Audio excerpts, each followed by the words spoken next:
Cette conférence va maintenant être enregistrée. Donc, du coup, je reprends. Si jamais j'allais trop vite ou si vous avez des incompréhensions, n'hésitez pas à le signaler. Donc, quelques généralités sur la base de données PubMed. C'est une base de données américaine qui est développée à la National Library of Medicine. Les domaines couverts, ce sont essentiellement la médecine, mais il y a aussi soins infirmiers, odontologie, pharmacologie, un peu de biologie, de la santé publique, de la médecine vétérinaire. Cette base répertorie plus de 34 millions de références, des documents indexés depuis 1946, répertoriés dans 5255 revues. Il n'y a que 170 titres en français et malheureusement, la revue Hygiène les revues Hygiène et Risque et Qualité, qui sont la revue Hygiène, une des principales dans notre domaine, n'est pas indexée pour le moment encore dans PubMed. Dans PubMed, on a donc des revues de tout pays qui correspondent à 40 langues. Les références sont indexées avec un thésaurus, un recueil de mots-clés qui s'appelle le MESH. Et chaque référence est complétée avec un texte vers le texte intégral de l'article. Alors, soit un lien vers l'éditeur de la revue. Donc, la plupart du temps, c'est des abonnements payants. Parfois, il y a des articles accessibles gratuitement. Et à chaque fois qu'on le peut, la NLM met une archive ouverte qui s'appelle PubMed Central et qui donne accès au texte intégral. Et c'est repéré par un petit icône qu'on voit dans la diapositive suivante. Vous voyez tout en haut, PMC. Quand vous voyez ce petit icône, c'est que vous avez accès au texte intégral de l'article gratuitement en cliquant dessus. Donc, PMC, PubMed Central, c'est une archive ouverte qui permet d'avoir un accès à des articles. Ça existe depuis 2000 et il y a plus de 6,9 millions d'articles archivés dans cette base et ça fait partie aussi du package de la NLM, de la National Library of Medicine. Donc, pour faire des recherches pointues dans PubMed, je vous mettrai en garde parce que PubMed ne fonctionne pas comme Google. Il ne faut surtout pas se précipiter et taper un mot. Vous verrez, il y a la recherche basique, on le verra après, et taper d'emblée le mot comme on le ferait dans Google parce que vous risquez d'avoir plein de références qui ne correspondent pas forcément à ce que vous cherchez. Il vaut mieux fonctionner avec un langage, interroger avec les tags, c'est-à-dire les noms des champs. Et bien formuler son équation de recherche permet de gagner du temps après, par la suite. Donc, PubMed vous propose quelques outils par défaut. Certains, vous en apercevez même pas parce qu'ils sont dans l'ergonomie du site. Donc déjà, on vous propose, quand vous faites une recherche, vous avez des résultats qui sont triés par ordre de pertinence, c'est-à-dire qu'il y a un algorithme qui calcule en fonction du poids des mots, etc. Mais ça, c'est valable pour pas mal de moteurs de recherche. Ça met en premier les résultats les plus pertinents. Il y a une fonction de saisie automatique, c'est-à-dire quand vous tapez dans la fenêtre de recherche votre mot, en tapant les premières lettres, il vous propose des termes. Il y a aussi une fonction de vérification orthographique. Si jamais vous vous trompez, vous faites une inversion de lettre ou quoi, il peut vous suggérer, vous dire est-ce que vous cherchez plutôt cela. Et il y a aussi une fonction similar article, c'est-à-dire que lorsque vous avez fait votre recherche, vous avez récupéré des résultats. Et au début, à la fin, pour vos résultats, il vous donne, pour un article donné, il vous affiche d'autres résultats, il vous suggère d'autres notices qui se rapprochent de celles que vous avez trouvées. Donc, on peut chercher dans la base de données avec plusieurs critères, par nom d'auteur, par titre de journal, par année de publication, par mots-clés contrôlés. En fait, on peut rechercher avec tous les champs qui sont indexés dans la base de données, mais je vous ai cité là les plus classiques, les plus courants, ceux avec lesquels on interroge le plus souvent. Tous ces mots, ces critères peuvent être combinés entre eux grâce à des opérateurs.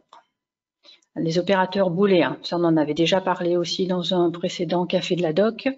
Donc les trois auteurs booléens utilisés dans PubMed sont le et, le ou et le sauf. Il faut les saisir en majuscules dans PubMed entre vos mots. Il faut marquer ces termes, ces opérateurs booléens en majuscules.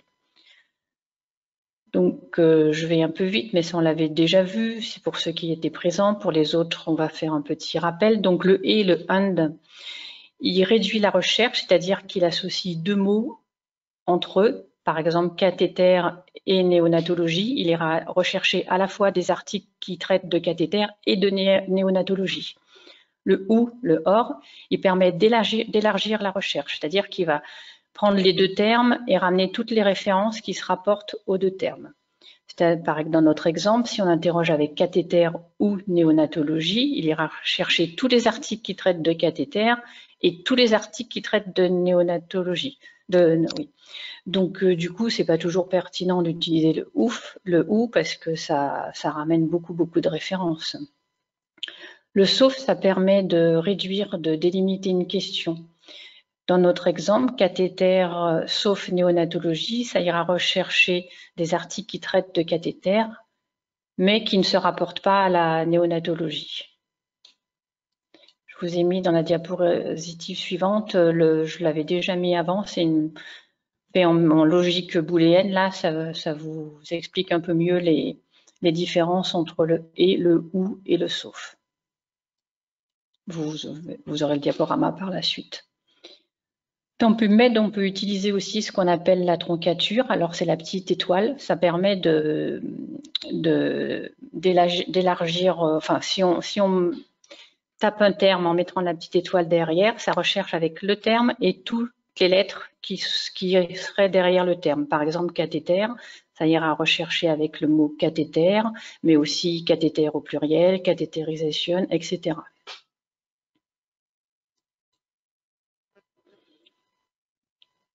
On va maintenant aller plus en avant dans PubMed. Donc, je vous ai mis le lien vers la base de données. Vous pouvez en même temps, si vous voulez, vous connecter à PubMed et manipuler. Ce sera peut-être plus parlant pour vous.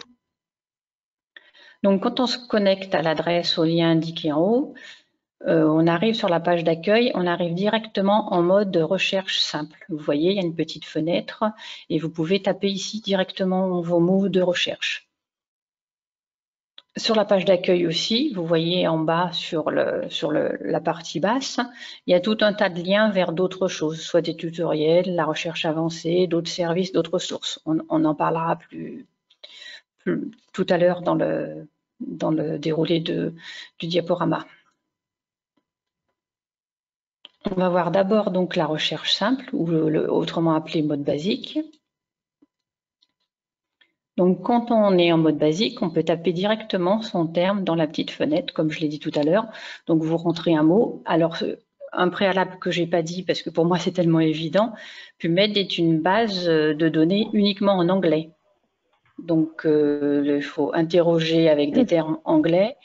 Et il faut aussi, le contenu, les notices, c'est en langue anglaise. Après, je vous ai mis à la fin, il y a des outils qui permettent de trouver, il y a des correspondances entre un mot français pour pouvoir trouver le mot-clé anglais. Il y a des outils en français qui permettent ça. Donc, quand on est en mode simple, en recherche simple, en mode basique, on peut rentrer son terme directement ici. Si vous voulez rechercher sur une expression exacte, il faut mettre les entre guillemets. Par exemple, vaccination Covid, vous mettez entre guillemets vaccination Covid et ça ira vous chercher la locution exacte et les deux mots côte à côte. On peut utiliser la troncature comme on l'a vu précédemment et donc entre chaque terme que vous allez saisir, il faut mettre les opérateurs booléens, donc la plupart du temps le AND en majuscule. À partir de cette page d'accueil, vous avez un accès à la recherche avancée aussi. Donc là, je vous ai mis un exemple de recherche en mode basique par auteur. Donc si on tape par exemple un nom d'auteur et ses initiales, là j'ai pris l'exemple de Pittet. Donc là, en tapant ça, on trouve 572 résultats. Mais la recherche la plus pertinente à faire pour rechercher un auteur, c'est de mettre le nom de l'auteur, l'initiale de son prénom, et entre crochets le tag AU. AU, ça veut dire auteur. Ça veut dire que ça ira rechercher les références uniquement dans le champ auteur. Et on voit ici qu'il y a 552 résultats, alors que sur l'écran d'avant, on en avait plus, on en avait 572. La différence, elle s'explique que ici, ça recherche que les documents dont l'auteur est Monsieur Pittet, alors que dans le cas précédent, ça recherche les notices dans tous les champs où est mentionné le terme Pittet. Ça veut dire que si dans le commentaire ou si dans le résumé, il y a écrit Pittet, ça ira aussi ramener ces notices-là, mais ça ne veut pas dire du coup forcément que M. Pittet est l'auteur de ce document.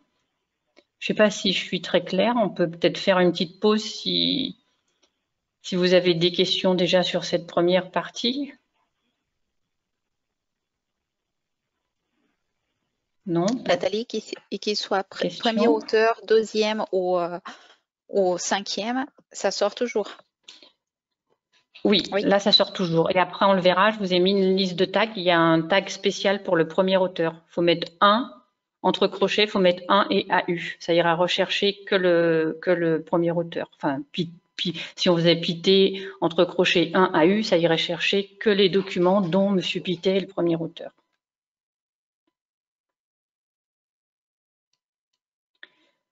Ensuite, en mode basique, on peut rechercher par un titre de revue, par exemple. Alors, je vous ai mis journal, mais on dit aussi revue ou périodique. Je ne sais pas, suivant les personnes, on n'emploie pas toujours le même terme. Donc, vous pouvez soit rentrer le nom complet de la revue, soit son nom abrégé, ou soit son ISSN. L'ISSN, c'est le numéro unique d'une revue, c'est l'identifiant d'une revue, d'un périodique. C'est comme notre numéro à nous de sécurité sociale, et ben chaque revue a son ISSN. Et enfin, il a même 2 ISSN maintenant, puisqu'il y a un ISSN pour le format papier et un ISSN pour le format en ligne. Donc du coup, par exemple, Journal of Hospital Infection, on peut interroger soit en tapant le titre en entier, soit le titre ABG, ou soit l'ISSN si vous le connaissez. Parmi les bases de la National Library of Medicine, il y a aussi une base qui s'appelle NLM Catalogue qui permet d'avoir des renseignements sur les périodiques, on le verra après, et que c'est accessible aussi depuis la page d'accueil de PubMed.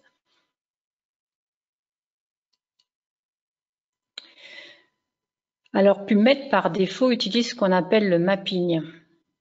Alors le mapping, ça veut dire que ça va rechercher pas seulement le terme que vous avez saisi, mais tout ce qui est avoisinant. Je vous ai mis là l'exemple, si on saisit vaccination et Covid, je vous ai mis en dessous l'équation que le logiciel va faire derrière. C'est-à-dire que pour vaccination, il ira chercher vaccin, vaccinable, vaccinate, vaccinétine, vaccinator, enfin vaccin au pluriel, et il ira chercher dans tous les champs. Vous voyez, il ira chercher dans les mèches, c'est marqué mèche terme entre crochets, ou alors il ira chercher dans tous les champs, c'est marqué all field entre crochets. Et il va associer ce terme à, on avait nous saisi Covid, mais il va chercher des termes avoisinants, enfin qu'il estime être proches ou synonymes.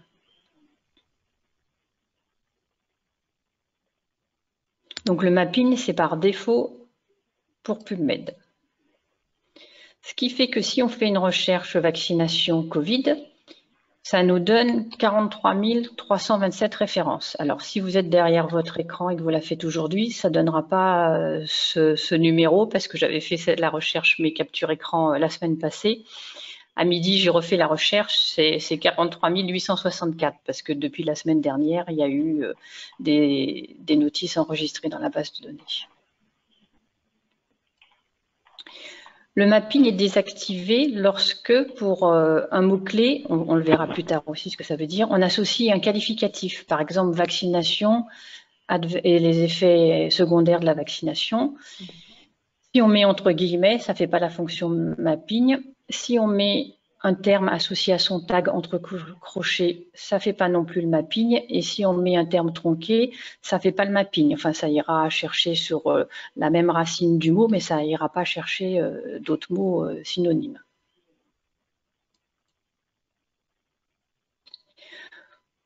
Pour voir, mais je le redis aussi dans une diapo plus tard, si vous voulez voir comment le logiciel a traduit votre requête, votre recherche, il faut aller dans la partie recherche avancée et cliquer sur détail Et là, vous avez les équations de recherche. Mais je vais aller un peu vite là parce qu'on le revoit un peu plus tard. Donc, en mode basique, on peut faire des recherches un peu expérimentées en mettant entre crochets les tags. Donc, il suffit d'écrire, par exemple, vaccination entre crochets TI, and Covid entre crochets TI. Là, dans cet exemple, ça ira rechercher le mot vaccination et le mot Covid dans le titre. Donc, en lançant cette recherche, on trouve 6418 résultats. Là, ça nous a ramené des documents dont le titre parle de vaccination et de Covid, où il y a ces termes dans le titre. Ça change des 43 327 références qu'on avait avant. Et la même recherche en tapant vaccination entre crochets MH pour dire qu'on veut interroger avec le thésaurus, le recueil de mots-clés, et Covid entre crochets MH, on obtient 8418 références. Donc tout ça pour vous montrer que la façon avec laquelle on cherche, on n'obtient pas du tout le même nombre de réponses. Je peux faire une pause là aussi si ça vous appelle à des interrogations. Non? Et Nathalie, comment savoir s'il faut mettre TI, MH, voilà, parce que ça, c'est pas très intuitif tout ça quand même. Non, je le mets plus tard, toute la liste des tags avec leurs abréviations. Okay. Après, la plupart du temps, pour être le plus précis, enfin, l'indexation, quand les mots-clés du thésaurus, les termes mèches, ça a été fait, enfin, les mots ont été choisis par c'est encore des humains qui font ça. Donc, du coup, il y a une lecture de l'article et ils ont sorti de cet article les mots-clés principaux, enfin, ce qu'ils estiment bien caractériser l'article. Donc, je dirais que quand on veut être le plus précis, il faut chercher avec le tag MH plutôt que dans le résumé ou dans tout le texte ou en tapant les mots en recherche simple qui nous fait le mapping où il y a plein de bruit, plein de références qui sortent. Après, si vous voulez être vraiment sûr que les thèmes soient traités dans l'article, c'est vrai qu'en interrogeant avec les mots du titre, c'est sûr que ce sera pertinent. Mais on peut passer à côté de références. Donc voilà, pour répondre à ta question, Fernanda, je vous ai mis là les noms c'est les noms des champs, les tags c'est les champs, hein, les champs qui sont dans les références. Donc, all field s'interroge sur tous les champs quand on met entre crochets à côté du mot. Auteur, c'est pour l'auteur. Donc, le premier auteur, first author name, il faut mettre le 1 et le AU. Journal, c'est le périodique. Après, pour interroger sur les mots-clés, on peut interroger de 3 façons. Alors, si on met mèche terme, ça ira interroger sur tous les mots-clés qui sont contenus dans la notice. Si on met mèche major topic, ça ira, mais on le voit aussi après, ça ira interroger sur les major topics, ce sont les mots-clés principaux. Enfin, c'est le thème principal de l'article. Donc, ça ira interroger sur les mots-clés qui sont les thèmes principaux. Mèche subhédine, ça interroge sur les sous-catégories, mais on le verra après. Ensuite, on peut interroger par le PMID. Alors, le PMID, c'est le numéro de la référence PubMed de la notice. Quand on interroge avec le tag TW, ça interroge sur les champs, c'est TextWord, donc ça interroge sur tous les champs qui comportent des lettres, enfin des mots. Donc, le titre, le résumé, les mots-clés, les auteurs, les commentaires. Si on interroge sur le titre, c'est TI, le title, et on peut interroger aussi sur à la fois le titre et le résumé. Dans ce cas, le tag, c'est TIAB.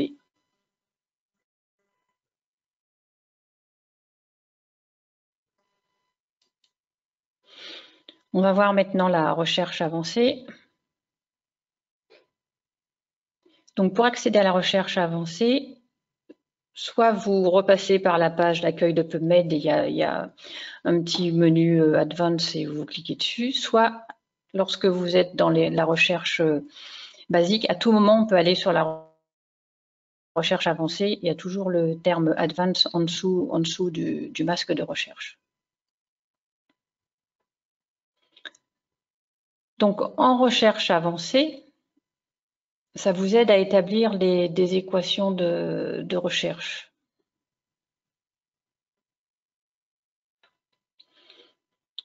Vous arrivez sur une fenêtre qui vous permet de sélectionner le champ sur lequel vous voulez interroger. Alors, il ne faut pas avoir peur de la liste parce qu'ils mettent ici tous les champs interrogeables des notices PubMed. La plupart du temps, on utilise soit tous les champs, soit ceux que je viens de citer tout à l'heure, hein, les auteurs, les dates, les mots-clés.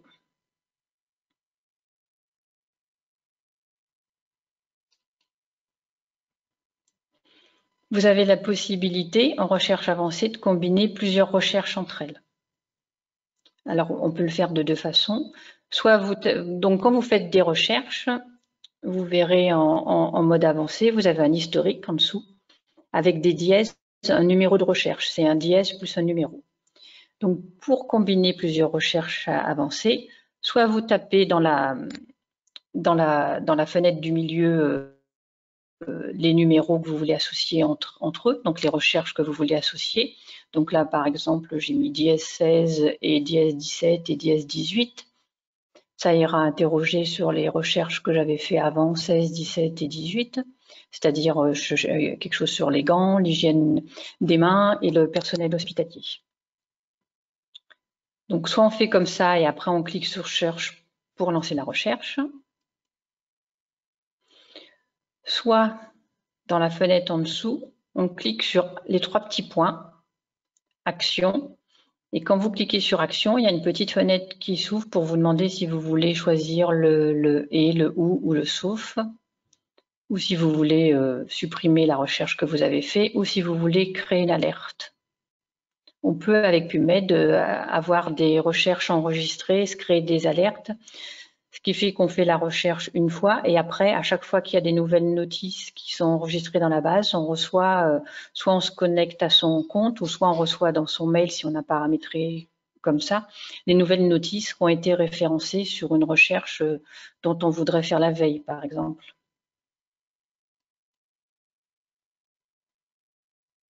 Donc, en recherche avancée, on retrouve ici ce que je vous avais montré tout à l'heure, un petit onglet qui s'appelle Détails et qui affiche les termes recherchés par le logiciel, enfin toute l'équation de recherche qu'il a fait.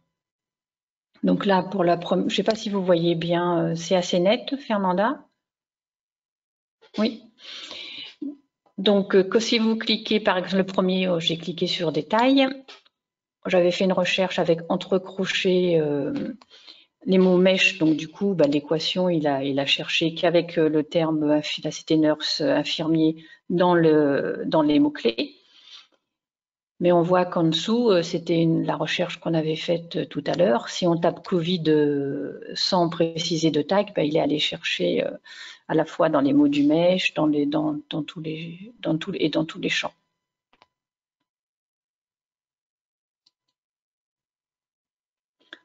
Ensuite, comment ça se présente un résultat d'une recherche? Donc, une fois que vous avez tapé vos mots, que vous avez cliqué sur rechercher, enfin sur search, vous aboutissez tout un lot de notices. Là, par exemple, pour notre recherche vaccination et Covid, on a donc, vous voyez en haut à gauche, 43 327 résultats. Vous avez la possibilité, par défaut, ils sont triés par pertinence, mais vous avez la possibilité de changer le tri. Vous avez une fonction display option qui vous permet aussi de modifier l'affichage des résultats. Alors par défaut, on est au mode ce qu'ils appellent summary, mais ça ne veut pas dire que c'est le résumé, ça veut dire que c'est un affichage sommaire, dans le sens de bref, c'est un affichage bref. Donc par défaut, il vous met, vous voyez, on a le titre de l'article, les auteurs sur la deuxième ligne. Ensuite, on a le titre de la revue, enfin les références de la revue.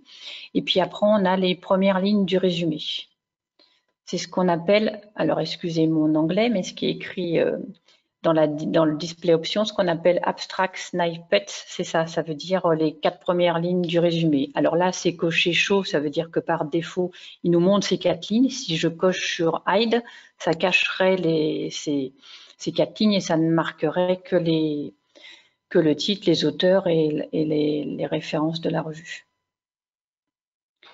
Donc, au niveau du format, on a le choix de ce format-là par défaut, donc ce que vous voyez sur votre gauche, ou sinon on peut choisir le format abstract, c'est-à-dire que dans la liste, on aura le format, le résumé en entier. On peut choisir le format PubMed. Alors, le format PubMed, ça vous affichera tous les champs de la notice. Donc, ça, c'est un peu long à l'affichage et avec des champs qui ne sont pas forcément pertinents. Et ça peut afficher les PMID. Alors PMID, ça vous affichera que le numéro, c'est un chiffre à 7 ou 8 chiffres, c'est le numéro d'identification de la notice. Donc lorsque vous avez cet affichage de résultats, vous pouvez donc, par défaut, vous avez que c'est trié par ordre de pertinence. Vous pouvez, je vous ai mis la capture écran sur la droite, vous pouvez trier par les notices les plus récentes d'abord ou par date de publication. Alors, les notices most récentes, les notices les plus récentes, c'est-à-dire celles qui ont les dernières enregistrées dans la base, qui ont été saisies, enfin, qui ont été mises en ligne par les opérateurs de PubMed. Alors que la date de publication en dessous, c'est la date dans laquelle la référence, enfin, l'article a été publié dans une revue. On peut aussi trier par ordre de nom d'auteur ou alors par ordre de nom de périodique de journal. Sur la gauche, vous avez la possibilité de filtrer les résultats. Donc en premier, on peut filtrer sur la date. Si on clique sur le petit dessin, le petit diagramme avec les années, en cliquant ou en réduisant, on peut choisir les années. La diapo suivante vous montre tous les filtres qui existent. Donc c'est sur la colonne de gauche quand vous avez les résultats. Donc on retrouve les dates. Ensuite, vous pouvez filtrer avec le premier filtre qui est sur le milieu, là, abstract, free full text et full text. Ça veut dire, est-ce que l'abstract, c'est un tri, on veut que les notices que les documents dont la notice comporte un résumé. Ou si on sélectionne le deuxième free full text, ça veut dire qu'on veut que les notices dont l'article est gratuit et accessible gratuitement. Et full text, ça veut dire qu'on veut ramener que les notices pour lesquelles il y a un lien vers l'article, qu'il soit gratuit ou qu'il soit sur le site d'un éditeur.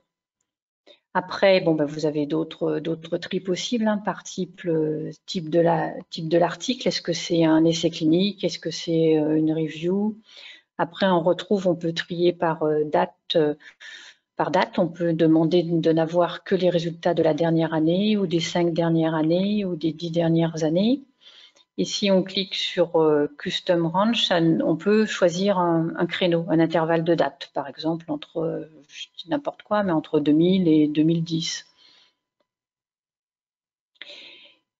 Et puis, vous pouvez filtrer sur le langage. Donc, par défaut, on est en France, il a repéré qu'on parlait français. Si vous cliquez French, vous n'aurez que des notices de documents en langue française.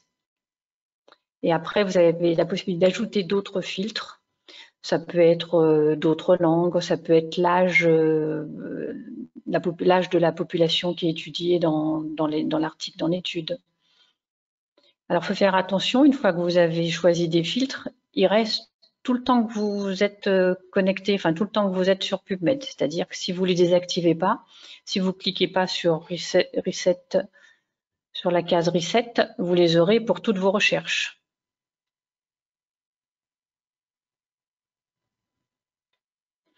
Je continue d'avancer. Pas de problème. Ça fait beaucoup de choses.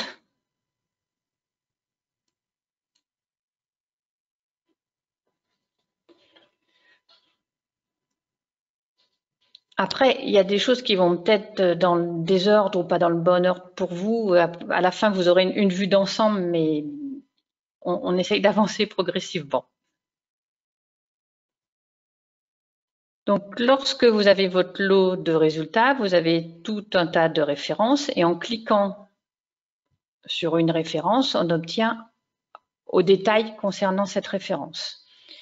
Donc, vous avez le nom de la revue, le titre, les auteurs, le numéro de la référence, le numéro PMIB.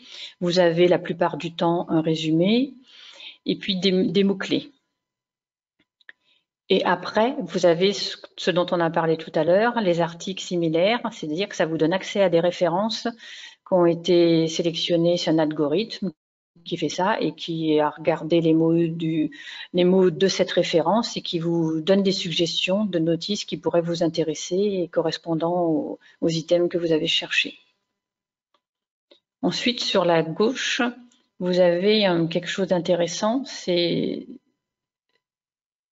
que je vous ai mis avec le rond là, ça donne accès à des notices ce sont des articles qui citent le document que vous avez trouvé.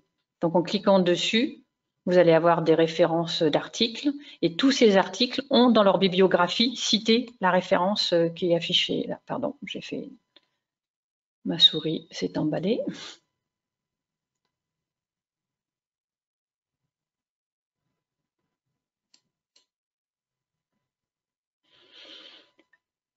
Lorsque vous avez une référence d'affiché, vous pouvez la partager via Twitter ou Facebook, ou alors vous pouvez obtenir aussi ce qu'on appelle un permalien. C'est un lien permanent, c'est le lien direct vers la notice que vous pouvez envoyer à quelqu'un plutôt que de recopier toutes les références de la notice ou faire une capture écran. Vous pouvez envoyer ce lien, il aboutira sur le lien de la notice que vous avez trouvé. Vous pouvez aussi, un petit outil qui peut être intéressant, c'est l'outil Cite. En cliquant sur Cite, ça vous donne la référence sous forme de citation. Ça peut être bien quand vous avez une bibliographie à rédiger, si vous écrivez un article, que vous avez des références bibliographiques à la fin ou pour un mémoire. Et bien là, ça vous donne automatiquement, ça vous l'écrit en mode avec les règles, enfin les règles, il y a les règles, c'est les règles de PubMed. Après, si pour les mémoires, des fois, il y a d'autres règles suivant les universités, mais ça vous donne comment rédiger la référence bibliographique. Donc, il suffit de faire Cite et puis après, vous pouvez faire un copier. Ou alors, vous pouvez aussi l'importer dans un logiciel de bibliographie, mais là, je vais peut-être un peu trop loin, mais des logiciels comme Zotero, EndNote, ça ira importer les références dans votre logiciel de gestion bibliographique.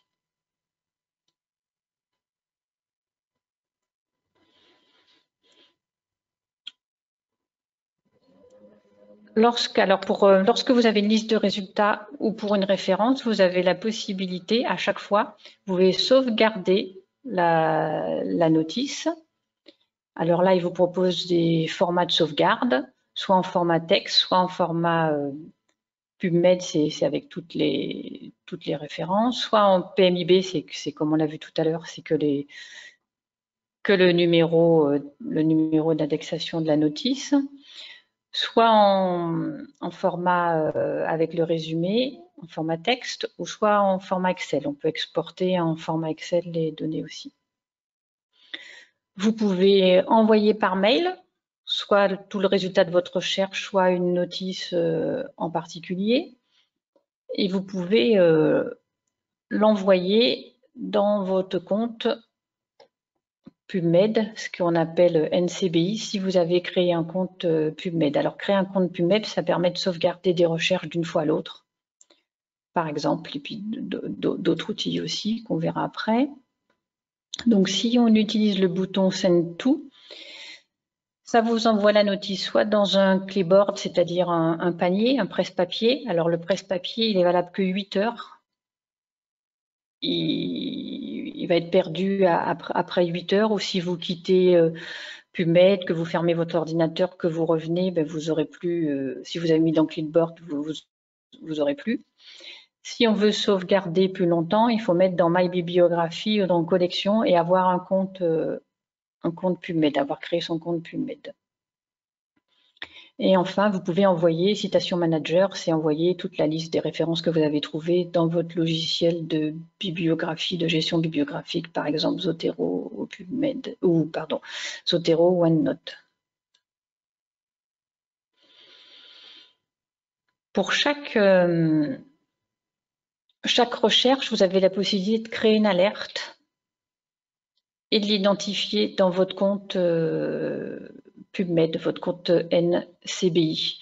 Alors, pour s'identifier, créer un compte PubMed, maintenant, si vous avez un compte Microsoft ou un compte Facebook ou un compte Google avec Google Drive, etc., vous cliquez sur l'icône correspondant et ça vous crée automatiquement votre compte NCBI. Si vous n'avez aucun compte, il faut cliquer sur NIH, le dernier NCBI account, et ça vous créera un compte que pour PubMed.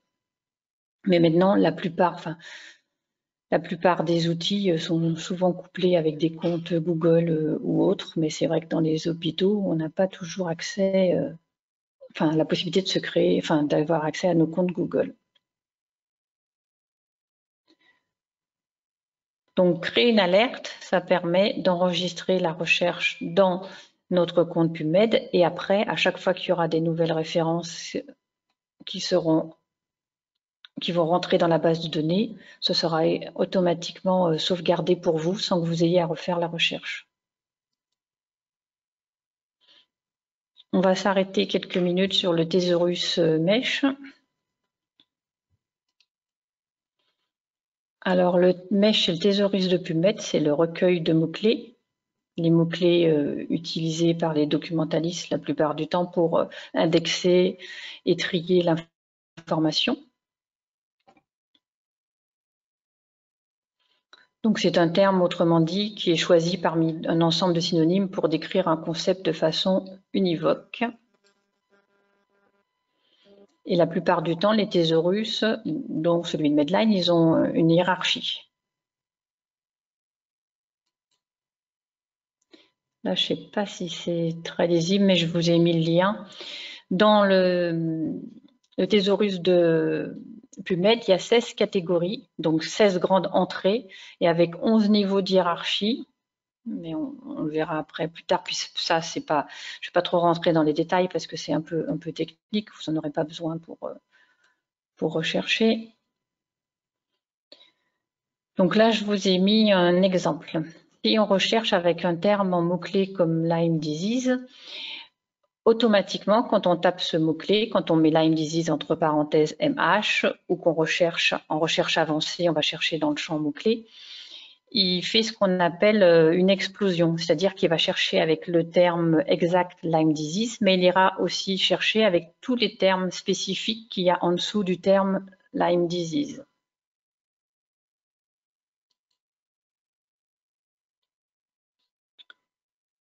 Donc, on l'a déjà évoqué rapidement tout à l'heure, dans les mots-clés, pour caractériser une notice de PubMed, il y a les major mesh topics. Ils sont représentés par un astérix. Et là, par exemple, sur cette référence, sur une référence, donc les mots-clés qui ont l'astérix indiquent le sujet principal de l'article. Donc là, par exemple, cet article, il parle plus, vraiment le thème principal, c'est le diagnostic, la thérapie et la gestion de la maladie. Les sub-headings, c'est pour qualifier, décrire plus précisément un aspect du sujet, c'est pour coupler le terme avec une autre notion. Donc là, par exemple, on voit que sur le mot-clé Lyme disease, on a une caractéristique qui est prévention et contrôle. Donc, les notices qui seront indexées avec ce terme, ça traitera de prévention et contrôle de la maladie de Lyme.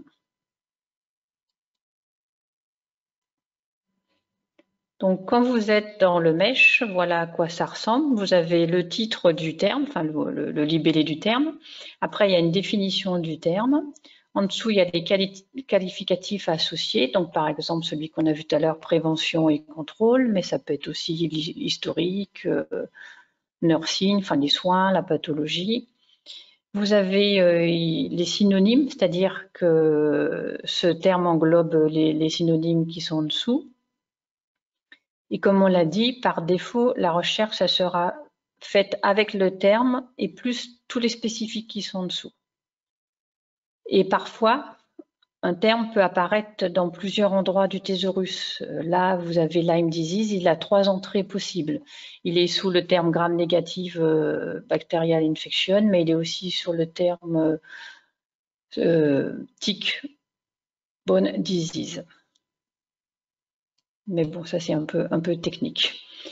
Donc, si on veut aller interroger à partir des mots-clés, plutôt que de taper entre crochets le terme dans le menu recherche avancée ou dans le menu recherche simple, on peut accéder à la base de données MESH.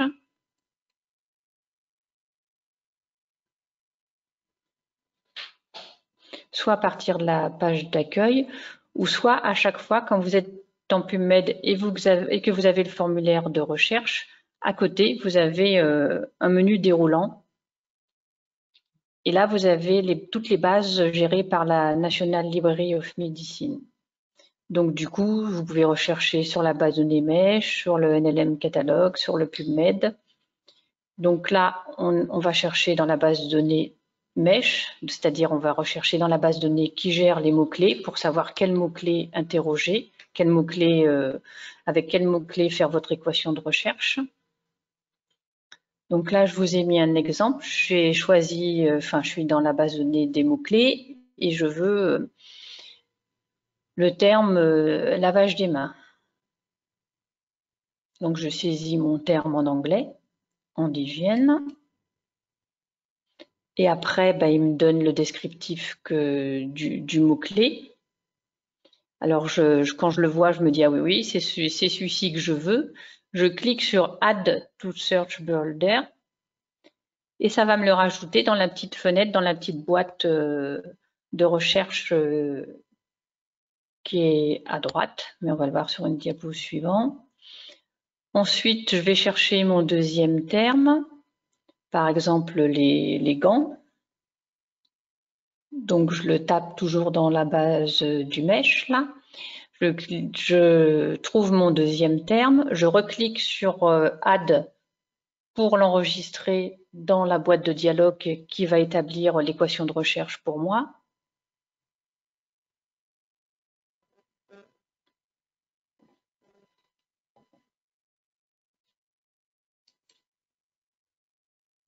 Et l'équation de recherche se construit au fur et à mesure pour vous.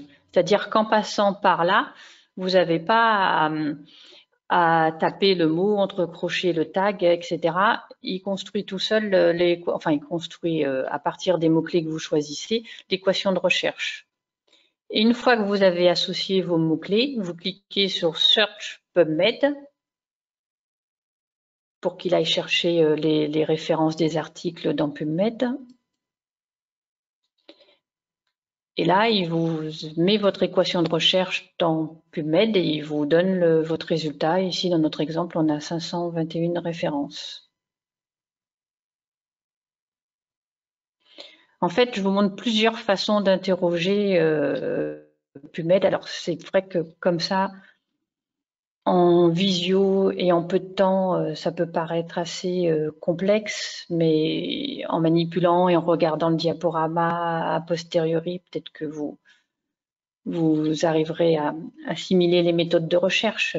Après, on aura une discussion, ça m'intéresserait de savoir ceux d'entre vous qui déjà utilisent et comment, et peut-être que vous avez aussi des trucs et astuces à nous donner.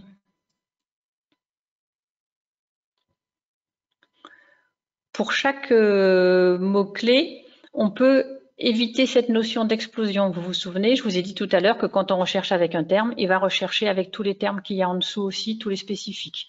Si on veut pas, si on veut qu'il recherche qu'avec le terme, il faut cocher la petite case de ne pas inclure, enfin il faut enlever l'explosion, ne pas inclure les mots-clés qui sont spécifiques. Et du coup, dans l'équation de recherche, il ira enlever tous ces mots-clés-là. Mais bon, là, je vous donne tous ces petits trucs, c'est un peu pour ceux qui ont l'habitude de faire des recherches PubMed. Si vous débutez tout juste, ça va être un peu compliqué. Peut-être que vous vous contenterez d'aller faire la recherche simple ou recherche avancée sans passer par la base de données MESH. Vous avez la possibilité aussi, pour les mots-clés, de ne vouloir que des mots-clés qui sont les major topics, c'est-à-dire qui caractérisent le plus l'article. Et donc, il faut cocher une petite case pour réduire co-mesh major topic. Et vous voyez, il vous met entrecoché le tag MAJR. Ça veut dire que ça va chercher que dans les mots-clés major topic, enfin qui caractérisent le plus l'article. Ensuite, là, on a, je vous ai remis quelques trucs et astuces pour votre compte PubMed.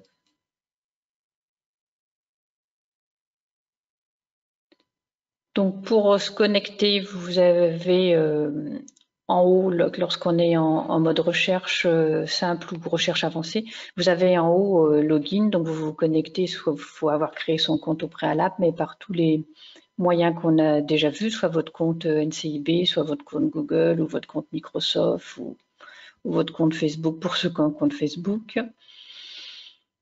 Alors, comme on l'a vu tout à l'heure, de posséder un compte, alors l'inscription est gratuite, hein, de posséder un compte, ça permet de sauvegarder des stratégies de recherche, de créer des alertes et de sauvegarder des références aussi. Et vous pouvez aussi, avec votre compte, appliquer des filtres automatiques, c'est-à-dire que vous pouvez paramétrer des filtres et à chaque fois que vous faites une recherche, il y aura toujours ces filtres qui seront sauvegardés automatiques. Alors, je vais aller peut-être un peu vite parce que je ne sais pas si avoir un compte, ça vous intéresse. Ce qui sera important, c'est d'ouvrir la discussion après et que je revienne sur des points en me connectant à PubMed avec des exemples si vous avez besoin qu'on aille plus loin et qu'on aille revoir des choses que j'ai dit. Donc là, je vous ai mis le tableau de bord de ce qu'il y a dans votre compte. Donc, quand vous êtes connecté, vous avez toujours accès à la recherche simple à tout moment. Vous pouvez enregistrer vos termes, gérer vos recherches sauvegardées, vos collections, vous pouvez gérer vos filtres et vous pouvez, je ne sais pas s'il y a beaucoup de gens qui l'utilisent, mais mettre en avant votre curriculum vitae.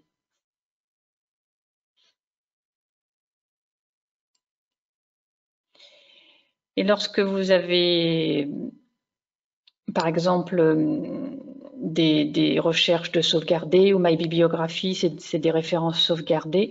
Vous avez tout le temps la possibilité de la partager, de la mettre en mode public ou en mode privé, exporter les références vers vos outils de gestion bibliographique, d'importer d'autres références qui viendraient d'ailleurs, etc. Après, je vous ai mis quelques liens utiles vers des outils supplémentaires si vous intéressent. Donc, la base de données NLM Catalogue, elle est accessible depuis la page d'accueil de PubMed. Et c'est une base de données de périodiques.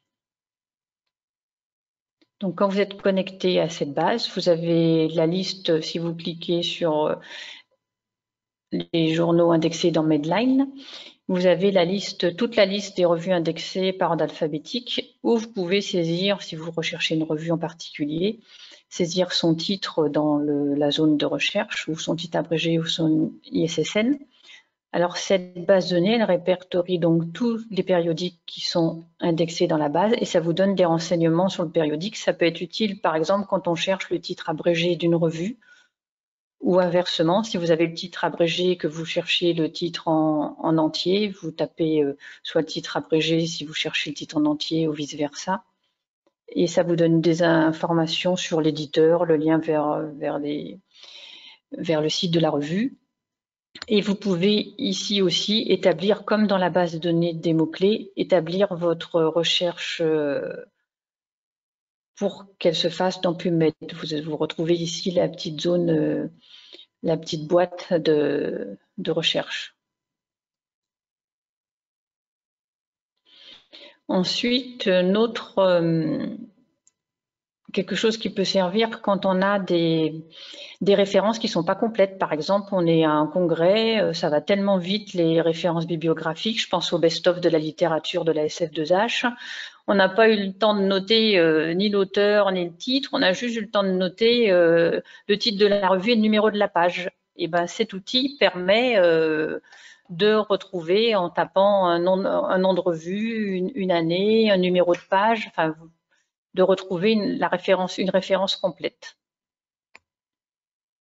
Là, je vous ai mis un exemple. J'ai retenu que c'était un article de Journal of Hospital Infection 2022 et que j'ai entendu que page 47, mais j'ai pas entendu rien d'autre. Ben, en tapant ces éléments, vous arrivez à retrouver la référence complète.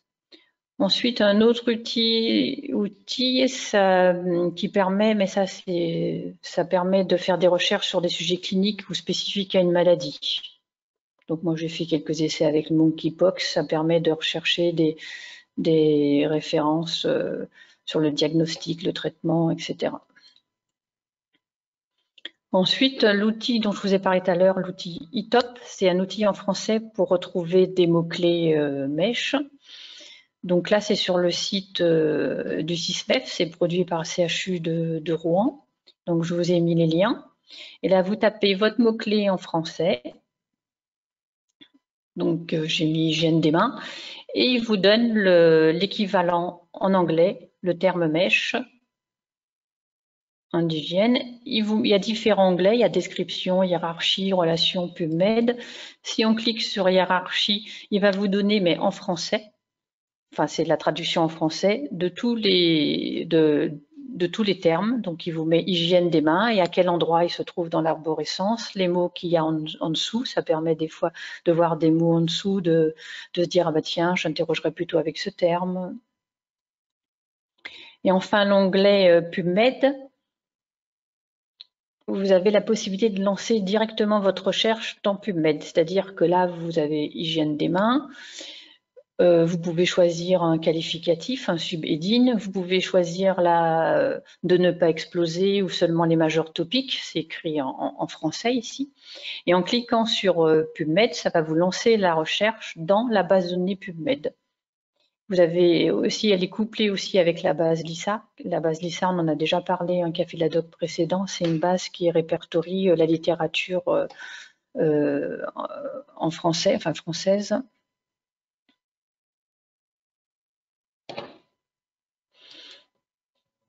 Et donc, là, j'ai tapé hygiène des mains en français dans HipHop. J'ai cliqué sur lancer la recherche dans PubMed et il m'a fait une équation de recherche dans la base de données PubMed et ça m'a ramené des résultats. Alors, on voit qu'il n'a pas cherché que sur les mots-clés, il a cherché sur le texte, le texte Word aussi, enfin tous les champs qui contiennent du texte. Ça peut être un outil pour aider quand on n'est pas familier ni à la langue anglaise et ni au thésaurus et à la recherche PubMed, ça peut aider. Ensuite, je vous ai mis d'autres liens pour en savoir plus. Alors, toute une partie de ressources en anglais en premier, après des ressources en français pour ceux qui veulent aller plus loin.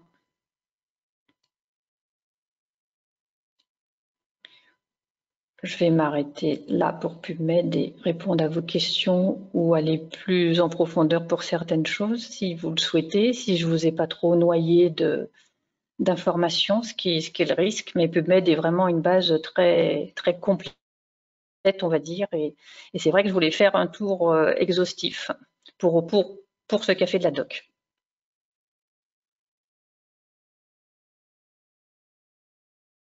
Donc, je vous écoute si vous avez des questions, si vous voulez allumer vos caméras aussi et pour savoir ne serait-ce que s'il y a des personnes qui interrogent PubMed parmi vous. Non, je vous ai noyé. Oui, bonjour. Moi, j'ai une question toute bête, Sophie Garde. Quand on a sa liste d'articles et qu'on commence à lire ses résumés, en sélectionner quelques-uns, comment est-ce qu'on fait à un moment pour tout simplement se retrouver, resélectionner tout ce qu'on a coché? Parce que moi, je dois faire une fausse manip, je coche certains articles, mais je n'arrive pas à la fin à exclure ce que je n'ai pas coché pour me retrouver avec une liste plus compacte. T'as un compte NCBI? Eh ben non, non. Alors Ah, déjà, comment est-ce qu'on crée son compte? donc on l'a vu tout à l'heure. Si tu as un compte Google ou Pardon. autre, tu peux coupler avec. Oui, pardon. Ouais, ça j'en ai pas. Je n'ai pas de compte Google. Eh ben, ou Microsoft, non. Eh ben, il faut se créer son compte. Quand tu fais login, il te dit tout un tas de trucs. Créez votre compte. Si vous n'avez pas les comptes Facebook, etc., il y a une option créer votre compte. Il faut créer ton compte. Il faut une adresse mail et un mot de passe. Mais du coup, normalement, donc quand on a fait sa recherche, qu'on a lancé sa recherche, c'est ça que tu me dis. Quand tu as lancé ta recherche, tu as Oui, coché les notices et ils sont normalement, ils sont dans ton clipboard, tu les envoies quelque part. d'accord. Je les envoie. Il faut Peut-être d'abord. pas. D'accord. Pas forcément. Non, parce Je que veux. si tu fais que les cocher et que tu lances une autre recherche, il les perd. Enfin, D'accord. mais on va voir s'il y a d'autres questions, mais on pourra regarder. Je pourrais me connecter à PubMed et faire en même temps. Mm.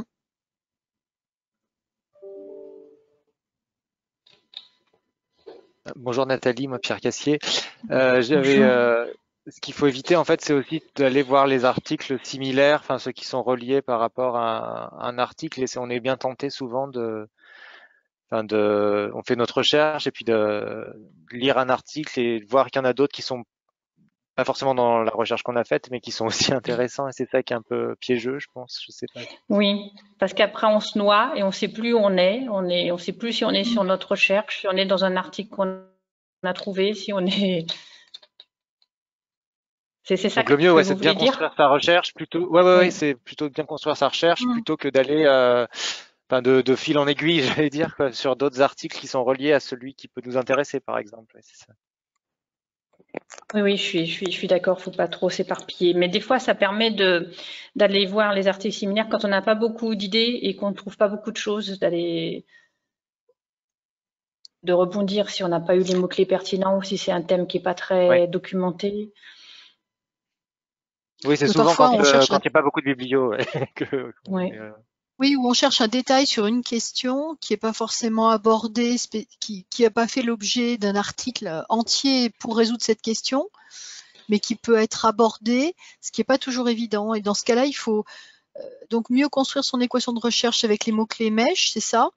Oui, Et pour être et après basculer sa recherche dans PubMed, oui. une fois Enfin, qu'on moi, a je construit son conseille. équation.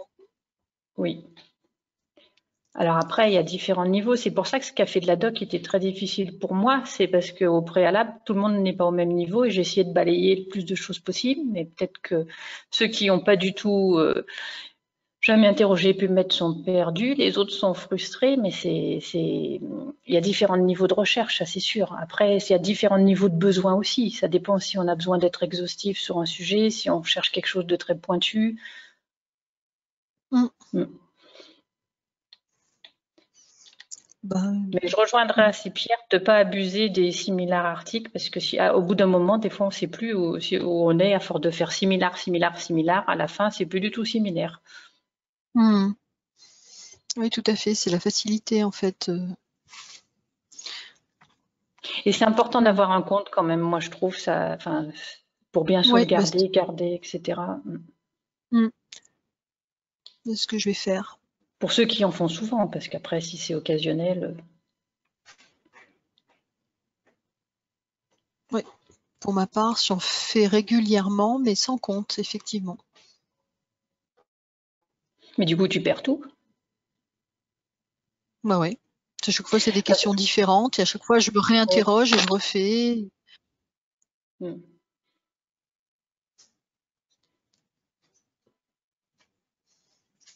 Mais c'est vrai que prendre le temps en préalable, mais ça c'est valable pour toute recherche dans n'importe quelle base, hein.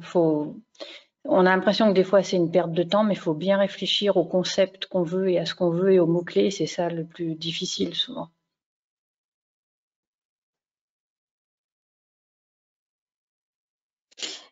Est-ce que parmi ceux qui sont là aujourd'hui, mis à part Sophie Garde et Pierre Cassier, qui sont des utilisateurs de PubMed, est-ce qu'il y en a d'autres qui l'utilisent ou pas?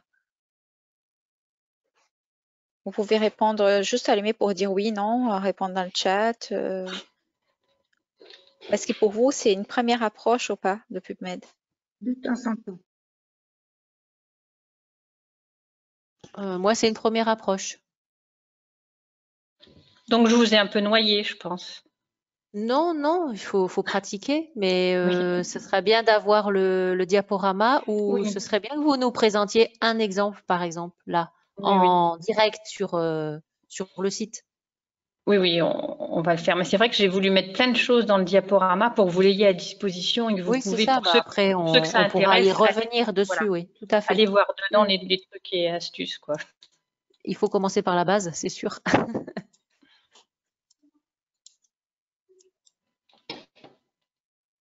Oui, parce que pour ceux qui c'est une première approche, je pense que ça peut être un peu déstabilisant.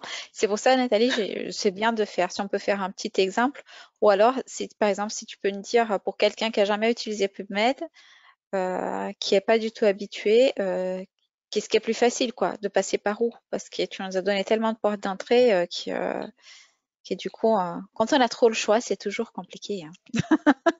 Choisir, c'est Celui parfois. qui a jamais utilisé PubMed et qui veut l'utiliser, il va aller là, enfin, il va se connecter à PubMed et il va taper ici ces mots. C'est ça l'entrée principale. Après, je dirais les recherches, ça dépend. Je sais pas, Sophie et Pierre, dans quel cadre vous faites souvent des recherches et dans quel cadre?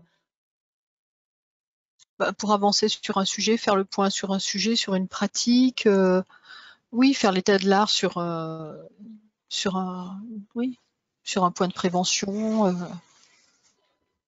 Et puis parfois on remet en cause quelque chose qui est établi, en se demandant s'il n'y a pas des publications qui permettent de faire avancer les connaissances sur le sujet en question. C'est souvent ça dans quand des on groupes de participe travail. à un groupe de travail, c'est ça. Ouais, puis, C'est souvent ça, hein, ouais. et moi, je me rends compte que je fais pas correctement parfois, parce que normalement, il faudrait, enfin, nous, sur certains groupes de travail, il faudrait qu'on publie les équations de recherche qu'on a faites, hein, enfin, qu'on a, et combien d'articles ça nous a ramené. Enfin, c'est sûr que Oui. on manque parfois un peu de rigueur. C'est pour ça que les rappels font pas de mal. Ah ouais, moi je suis très contente. Quand j'ai vu cette formation, j'étais très contente parce que c'est vrai qu'on ne l'apprend pas forcément et qu'après on fait tout de façon, on découvre une fonction, voilà, donc ça devrait effectivement être la base. Là, c'était qu'une heure, hein. Après, on peut tellement rester des jours sur PubMed que. Mais par exemple, Catherine, vous qui avez demandé un exemple concret, est-ce que vous Oui. avez une idée de choses à chercher, par exemple? Je cherche par exemple des articles sur l'ICSHA, l'indicateur de gel hydroalcoolique qu'on calcule là, dans les hôpitaux. Ah, alors ça, on n'est pas au bon endroit. Ah, voilà. C'est français ça, hein. Oui, C'est trop parce français. que C'est trop la français base, maintenant. voilà, oui, c'est trop français.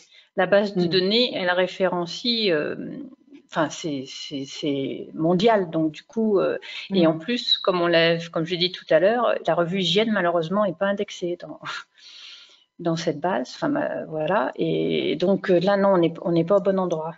On n'aura pas grand chose.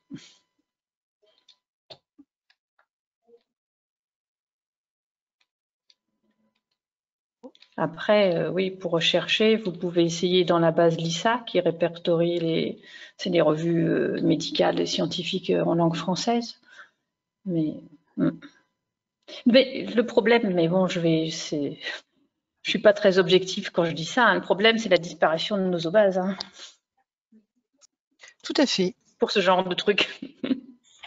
tout à fait. Parce que même moi, quand je fais une recherche, je suis obligée de chercher dans 15 bases, quoi. Et pour parfois pas trouver grand-chose.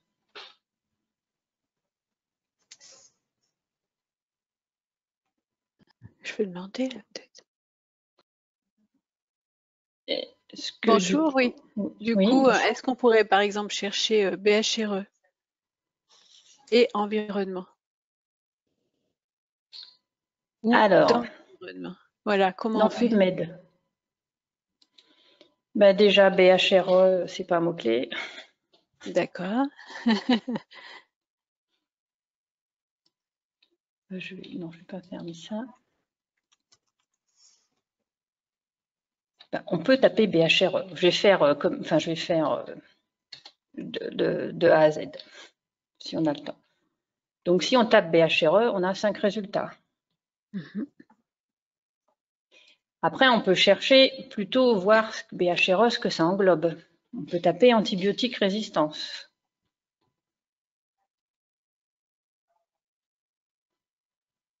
Mais on a 237 000 références.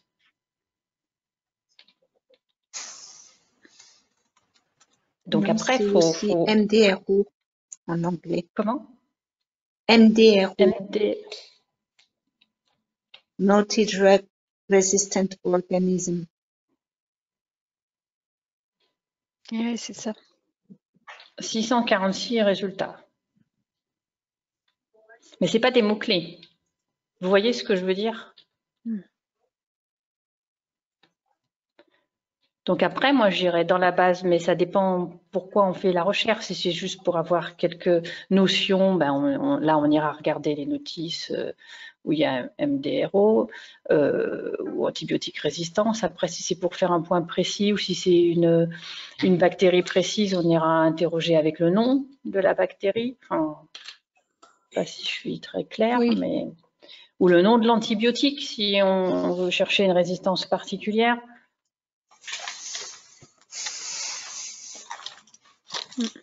Bon, je vous aide pas trop, c'est ça?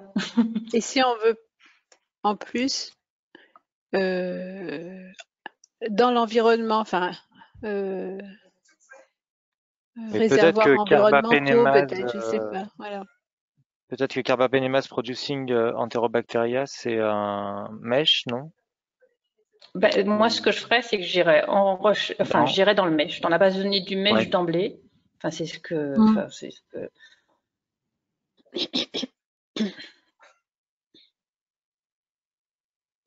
Bon, je vais la taper celle-ci.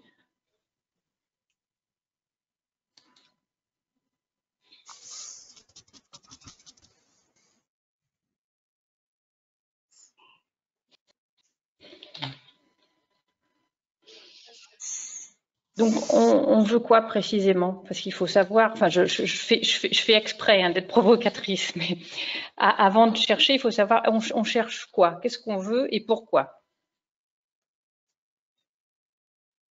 Ben, par exemple, je sais pas, des études sur les bactéries hautement résistantes dans l'environnement. Dans l'environnement. Quel type, pour savoir quel type il y a de bactéries hautement résistantes dans l'environnement, par exemple? Oui.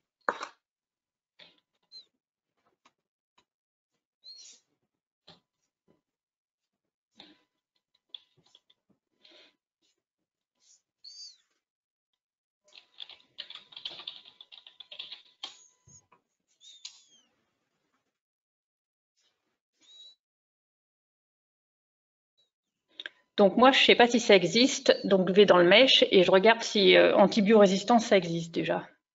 D'accord. Donc antibiotique résistance. Donc je vois qu'il y a un truc qui s'appelle drogue résistance microbiale.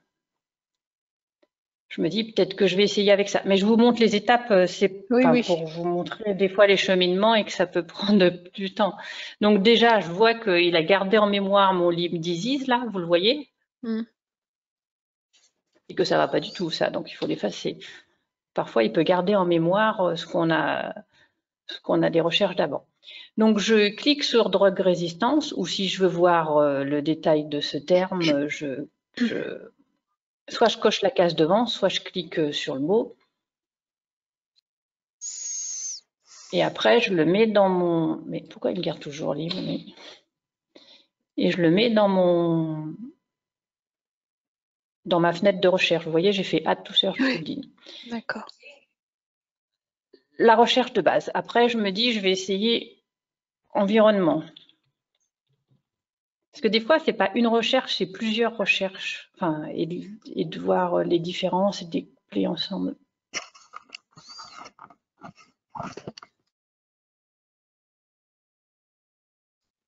Bon, environnement, c'est pas un mot-clé. Environnemental, peut-être.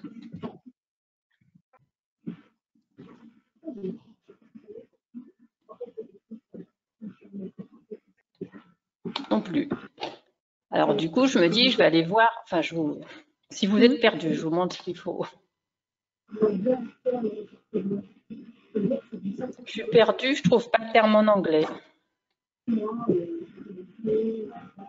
Je vais aller dans le hit hop là. Je tape le terme environnement. Je n'avais pas tout saisir comme il faut parce qu'il existe bien. Donc, je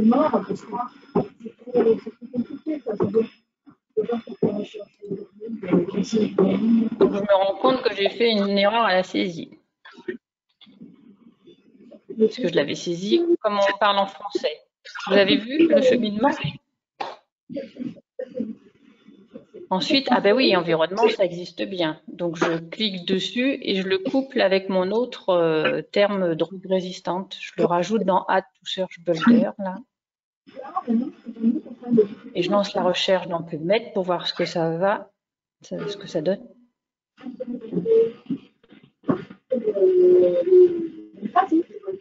J'ai eu 864 résultats. Après, je peux regarder les premiers. Donc là, on a des choses sur antibiorésistance et l'environnement. Mais peut-être qu'on veut à l'hôpital, parce que là, ça recherche dans toute la base de données. C'est pas propre peut-être à l'hôpital. Vous voyez ce que je veux dire? Oui, Parce qu'il y en a qui me suivent. Dans PubMed, référence des notices bibliographiques, mais qui ne traitent pas forcément du milieu hospitalier. Ça peut être le milieu, enfin, ça peut être en dehors, enfin, communautaire, santé publique.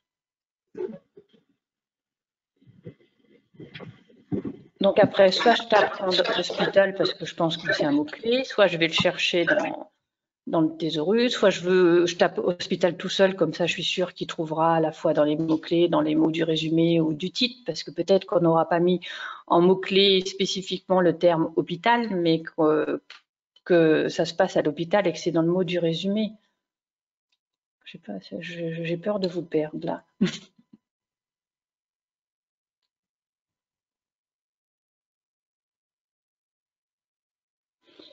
Donc là, on a du coup 1231 références, mais qui répondent moyennement à notre question. Enfin, je ne sais pas ce qu'on voulait d'ailleurs. Plus, on voulait savoir quel germe il y a dans l'environnement, c'est ça? Quelles bactéries antibiorésistantes sont dans l'environnement? Alors, c'était un peu pour J'ai perdu tout le comprendre monde. aussi la démarche, ouais. Je veux savoir s'il y avait des articles ou des qui traitaient des bactéries hautement résistantes dans l'environnement. Voilà. Ben, là, par exemple, pour les Hospitalier, bactéries par hautement exemple, résistantes, voilà. faudrait vraiment cibler soit Ouais. les entérocoques résistantes Voilà, aux ouais, peptides, je comprends. soit les entérobactéries résistantes, enfin productrices Oui. de carbapénémase, parce que sinon c'est Faut vrai qu'on va être restreindre, trop, oui. je pense, trop large là avec antimicrobial résistance. Ouais. Non, ça, enfin, Et chaque bactérie, en fait, c'est un mesh pratiquement, je pense. À mon avis. Oui, c'est ça.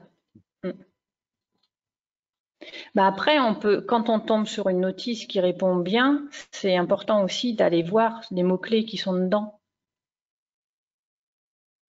Et ça permet de rebondir. et Par exemple, d'interroger Nathalie, avec eux. si je Oui. voulais chercher quelque chose, par exemple, en relation avec, par exemple, le bacillus et linge contaminé, s'il y a des articles ou des choses comme ça, que ce soit Bacillus cereus ou Bacillus tout court, parce que je ne sais pas s'il faut. Oui.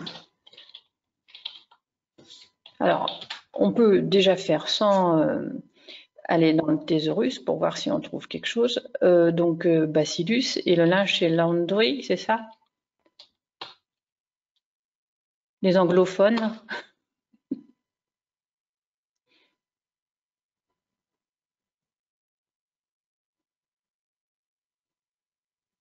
Poser quelques questions.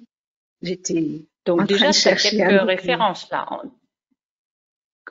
Donc j'ai juste fait sans aller dans le mèche, sans rien. J'ai juste tapé Bacillus et linge, quoi, enfin l'équivalent en anglais. Et donc il y a déjà quelques références. Après, on peut. En fait, moi, je vais toujours du plus large au plus restreint.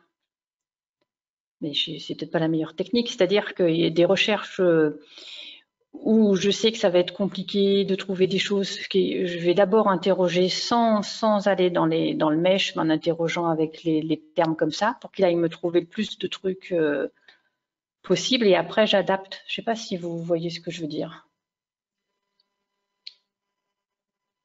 Là, par exemple, la notice numéro 3, elle est Elle est intéressante. parfaite. Ouais, c'est ça. Oui. Ouais. Enfin, moi, je la trouve parfaite, mais bon, après, enfin, je pense que ça correspond à quelque chose qu'on pourrait chercher si on avait la problématique de Bacillus cereus dans nos lingeries hospitalières.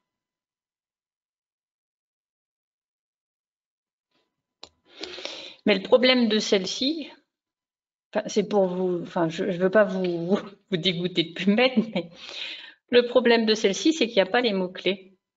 Parce qu'en fait, c'est une notice très récente qui est EPUB. Vous voyez en haut, c'est marqué EPUB, et c'est-à-dire qu'elle n'a pas été encore, elle est intégrée dans la base, mais il n'y a pas eu encore le travail de mots-clés qui a été fait. On voit, quand je déroule, j'ai le titre, les auteurs, le résumé, mais j'ai pas les mots-clés en dessous. Vous comprenez ce que j'essaye de vous dire? C'est que parfois, il se peut que vous n'ayez pas de mots-clés, c'est des notices récentes. Et du coup, là, je voulais aller regarder dessus pour voir si je pouvais rebondir sur les mots-clés, mais ça ne me donne pas trop d'indications.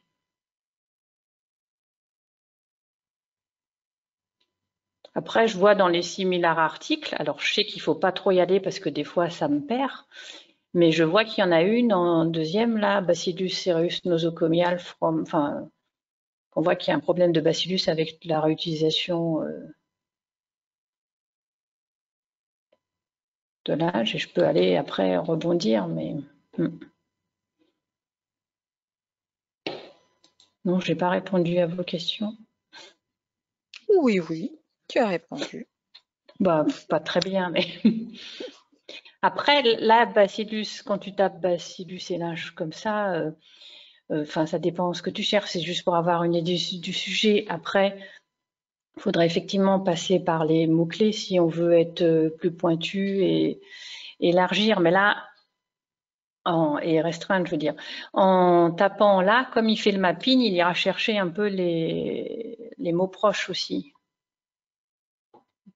Donc linge, lingerie, etc. Bacillus, Bacillus cereus, enfin, terme autour.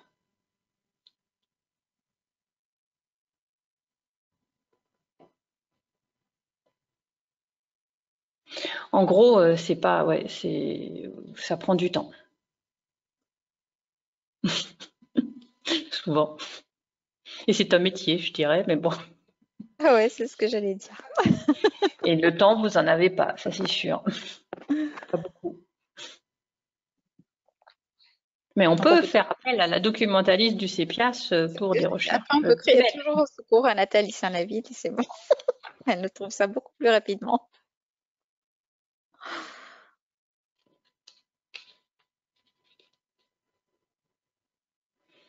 Bon, on vous a tous assommés.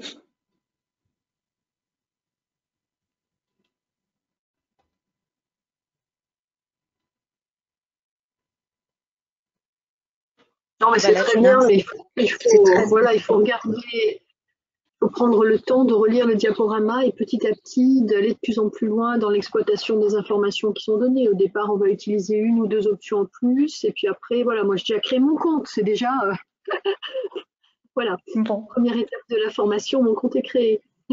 Bon, au moins ça aura, voilà, au moins ça aurait été utile. Ah oui, tout à fait. Déjà, je progresse et je suis allée dans Mesh chercher des mots-clés. Après, c'est vrai que c'est au par coup les recherches. Puis bon, n'hésitez pas, si vous avez besoin au cas par coup, je peux vous aider.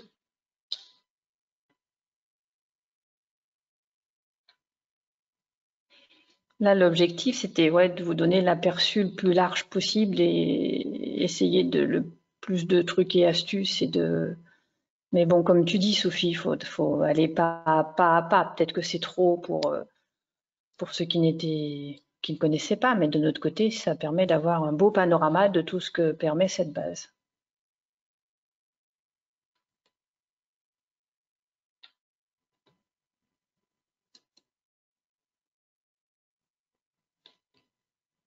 Est-ce qu'il y a d'autres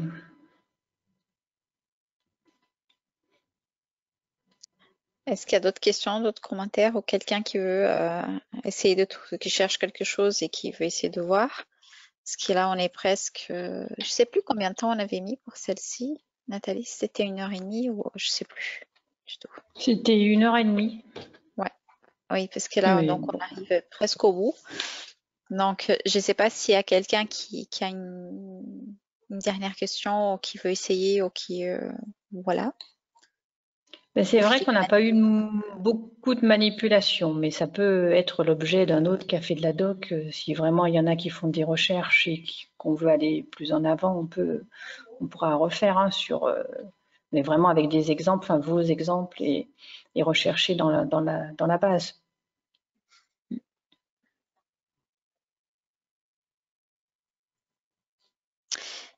Et sinon, il y a une chose qu'on voulait savoir pour ceux qui sont présents, c'est pour le 5, comme on avait dit, pour cinquième café de la doc, on voulait faire quelque chose. Il n'y a pas de thématique spécifique, ça serait plutôt les besoins qui nous ont été remontés.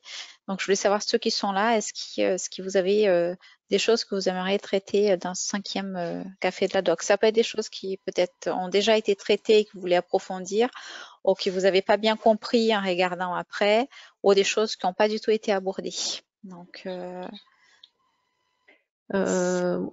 oui, c'est Catherine Chollet. Moi, je veux bien savoir s'il est possible, c'est le premier café de la doc que j'assiste. Les autres, j'étais en cours ou en formation DU, j'étais pas là. Est-ce que on peut avoir les liens pour avoir les diaporamas des autres cafés, des premiers cafés de la doc? Parce que je ne sais pas de quoi vous avez traité sur les autres sujets. Oui, du coup, vous n'êtes pas destinataire parce qu'on les a envoyés à chaque fois, mais peut-être voilà. Ah bah non, ouais, peut-être que vous n'êtes pas destinataire. Et justement, on s'interrogeait et ça fera l'objet d'une question dans le questionnaire d'évaluation parce Fernanda l'a dit au début, mais tout le monde n'était peut-être pas là au début. À l'issue du 5e café, il y aura un questionnaire d'évaluation pour pouvoir voir si vous voulez qu'on continue l'aventure. Il y a il y a forcément des choses à améliorer. Et on proposait aussi, on se demandait si vous vouliez avoir toujours à disposition ces diaporamas. On pourrait les mettre quelque part sur le site du CEPIAS, par exemple, oui. Donc, on en a fait un sur la recherche dans la base de données Légifrance. On a fait un sur la méthodologie, les bases de données en général. Le premier, c'était sur les sites institutionnels dans notre domaine. Donc, tous les sites, on avait balayé tous les sites CEPIAS national, au Conseil de santé publique, tous les sites ministères, etc. Après, je ne me souviens plus. Fernanda, il y avait quoi? Il y avait la base, les bases de données. On avait vu un peu l'ISA et on avait vu la base de données du REPIAS. La base de données du REPIAS aussi. Ben, c'est bon, ça doit faire les 3, tout ça. D'accord. Et donc, du coup, c'est vrai que si vous commencez par celui-ci, c'est peut-être un peu dur. C'est pas le plus simple. Mais j'ai besoin parce que je dois faire un mémoire, donc j'ai besoin de toutes ces infos. D'accord. Et il est pour quand votre mémoire? L'année prochaine, le DU D'accord. d'hygiène l'année prochaine. D'accord. Bon, ben vous aurez tout ça parce que là, on mettra tout en ligne avant la fin de l'année. Entendu, On merci. va attendre quand même les résultats du Oui, questionnaire. oui, bien sûr.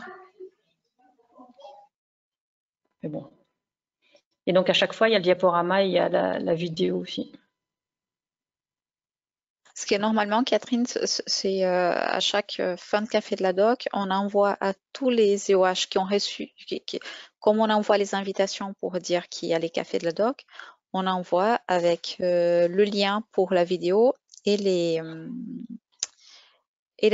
diaporama à tout le monde. On ne fait pas qui est aux inscrits, ok, ceux qui ont parce que D'accord, c'est d'accord. que Bon, ben, ceux qui n'étaient pas là puissent le voir, quoi. Donc, oui, c'est moi qui ai pas trop mais je repéré pense ça. que je pense que vous recevez tellement de mails qu'au bout d'un Ben oui, moment, c'est ça. et voilà, c'est Entre compréhensible. Et quand on, les invitations et les retours, j'ai pas bien fait la différence, du coup, ça se trouve, c'est voilà. pour ça. Et tant pour les webinaires qui ont fait, je pense que ça a été bien acquis parce qu'on le faisait souvent. Les gens savaient qu'ils avaient. Dans les cafés de la doc, on a fait sur le même système. Mais comme c'est quelque chose qui était un peu nouveau, il n'y en a pas eu, c'est le 4e, donc peut-être que ni tout le monde a repéré qu'on a envoyé les liens. D'accord, d'accord. C'est peut-être pour ça. Bon, désolée. Non, mais il n'y a pas de souci, c'est nous, parce que nous, ça nous fait aussi penser que peut-être que c'était, je sais pas, peut-être que c'était pas la bonne méthode, on n'a pas mis assez grand ou pas assez. C'est peut-être nous Moi, je pensais qu'on avait effectivement, comme les webinaires, qu'on avait uniquement le retour quand on s'était inscrit au café, la doc. Non, non, non, c'est pour Voilà. tout le monde. Non, c'est bon. On fait le retour Ok. à tous.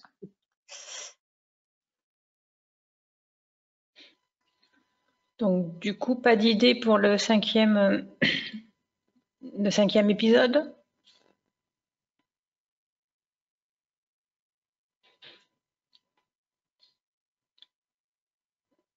Ou approfondir quelque chose?